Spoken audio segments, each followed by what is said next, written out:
എന്റെ രണ്ട് കുഞ്ഞുങ്ങളെയും പഠിപ്പിച്ചത് അവളായിരുന്നു.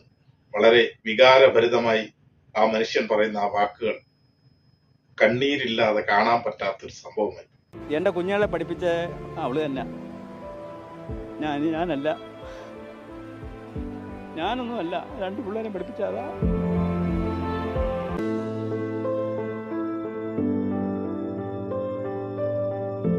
ബിന്ദു ഇനി ഇല്ലെന്ന് കേട്ടപ്പോൾ വീണതാണ് അമ്മ സീതാലക്ഷ്മി.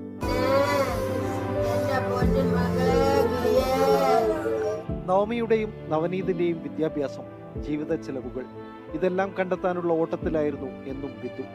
ടെക്സ്റ്റൈൽ ഷോപ്പിലെ ജോലി കൊണ്ട് കുടുംബം മുന്നോട്ട് കൊണ്ടുപോയി. പണിതീരാത്ത ഈ രണ്ടു മുറി വീട്ടിലിരുന്ന് അവർ കുറെ സ്വപ്നങ്ങൾ കണ്ടു.